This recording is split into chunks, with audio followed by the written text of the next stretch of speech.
محبت کی کیفیات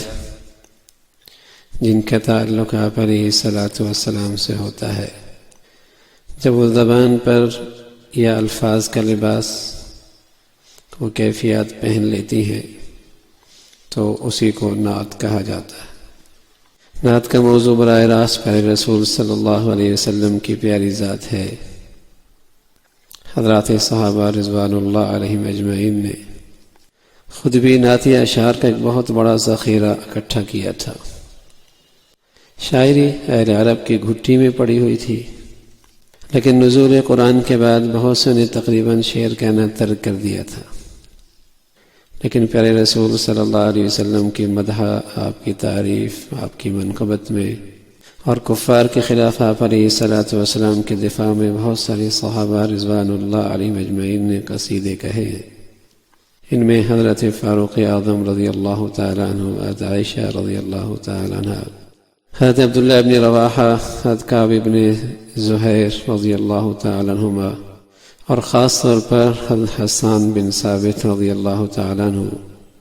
وہ تو اس حیثیت سے مشہور ہوئے کہ انہوں نے اپنے قصائد کے ذریعے پیارے رسول صلی اللہ علیہ وسلم کی حمایت اور مدافعت کا فریضہ انجام دیا۔ اگر یوں کہا جائے کہ نعت رسول اللہ صلی اللہ علیہ وسلم کو اپنی شاعری کا باقاعدہ موضوع بنانے والے حضرت حسان بن ثابت ہیں تو یہ شاید غلط نہیں ہوگا۔ ان کے یہ نعتیہ اشعار شاید بڑے بڑے نعتیہ قصائد پر بھاری ہیں۔ احسن منک لم تر قط عینی، اجمل منک لم تلد النساء، خلقت مبرأ من کل عیب کأنک قد خلقت کما تشاء، کہ آپ سے بہتر ذات میری آنکھ نے نہیں دیکھی، آپ سے زیادہ حسین و جمیل ذات کبھی عورتوں نے نہیں جانا، ایسا لگتا ہے آپ کو ویسے ہی بنایا گیا ہے جیسے آپ خود چاہتے تھے۔ اسلام جب جزیرہ عرب سے نکل کر دوسرے علاقوں میں پھیلتا چلا گیا تو نعت کا دائرہ بھی وسیع ہوتا چلا گیا، چونکہ ایمان اور اسلام در حقیقت حب رسول اللہ صلی اللہ علیہ وسلم کے بغیر ناممکن ہے۔ اس لیے اسلام کے توسیع کا مطلب ہی حب رسول اللہ صلی اللہ علیہ وسلم کی توسیع تھا، اور نعت چونکہ اس حب رسول اللہ صلی اللہ علیہ وسلم کا مظہر ہے، اس لیے ہر علاقے میں جہاں مسلمان آباد ہیں نئے نئے اسلوبوں سے نعت کہنے کا سلسلہ جاری رہا اور انشاءاللہ قیامت تک جاری رہے گا۔ چونکہ ذات اقدس صلی اللہ علیہ وسلم کا ذکر مبارک نعت کا اصل موضوع ہے، اس لیے ہمارے ہر قول اور فعل کے آداب اسی ذات نے بتائے ہیں۔ جس ذات ہماری نعت کا موضوع ہے اسی ذات نے ہمارے قول و فعل کے آداب بتائے ہیں۔ ان تمام آداب کی رعایت کیے بغیر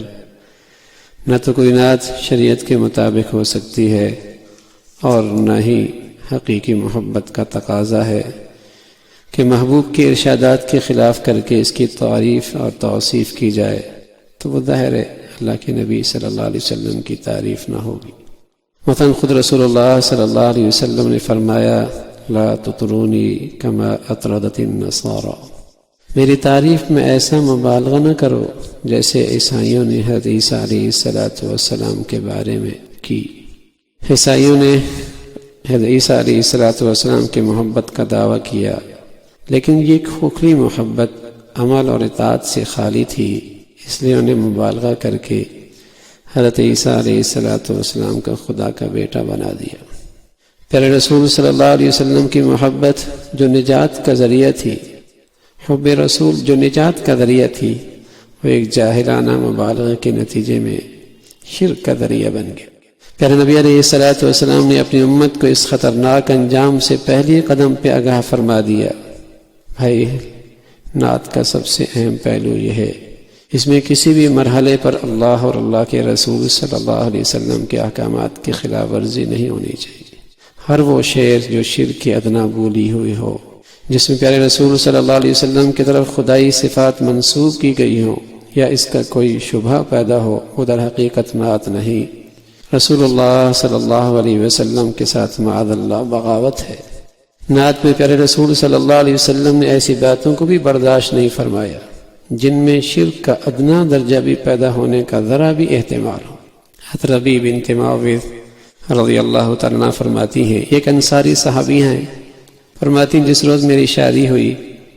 اس وقت میرے گھر میں کچھ بچیاں ترنم سے اشعار پڑھ رہی تھیں۔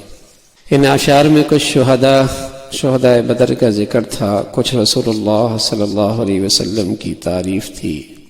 اشعار پڑھتے ہوئے ان بچیوں نے ایک مصرع پڑھا، وَفِينَا نَبِيٌّ يَعْلَمُ فِي مَا غَدَ، ہمارے درمیان وہ نبی موجود ہے جو کل کے حالات سے باخبر ہے۔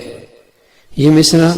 اس لحاظ سے درست تھا کہ اللہ نے آئندہ پیش آنے والی بہت سی باتوں کا علم حضور علیہ السلام کو عطا فرما دیا تھا، لیکن چونکہ الفاظ عام تھے اور ان سے وہم ہو سکتا تھا کہ آپ کی طرف وہ علم غیب منسوب کیا جا رہا ہے جو صرف اللہ ہی کی مخصوص صفت ہے، اس لیے آپ علیہ السلام نے اس مصرع کو بھی گوارا نہیں کیا اور ان بچیوں کو ٹوکتی ہوئی فرمایا، اسکتی عن هذه وقولی التي كنت تقولین قبلها، اس مصرع کو نہ پڑھو اور پہلے جو پڑھ رہی تھی وہی پڑھو۔ اس واقعے سے آپ اندازہ لگایا جا سکتا ہے کہ پہلے رسول صلی اللہ علیہ وسلم کو نعت میں کون سی باتیں ناپسند تھیں۔ کوئی بھی ایسا جملہ جس میں شرک کے معنی نہیں، اس کا ذرا بھی احتمال موجود ہو، اس کو نعت میں جگہ دینا خود پیارے رسول صلی اللہ علیہ وسلم کو کتنا ناپسند ہے۔ تو بھائی، نعت محبوب خدا کی تعریف ہے، اس میں آداب، آپ صلی اللہ علیہ وسلم کی عظمت کا لحاظ، شریعت کی حدود کی بہت رعایت رکھی جائے۔ اللہ تعالی ہم سب کے دلوں میں محبت رسول صلی اللہ علیہ وسلم کا سچا جذبہ پیدا فرما دے۔ یا ربی صلی وسلم دائما علی حبیبک على حبيبك خير الخلق كلهم، صدق الله العظيم۔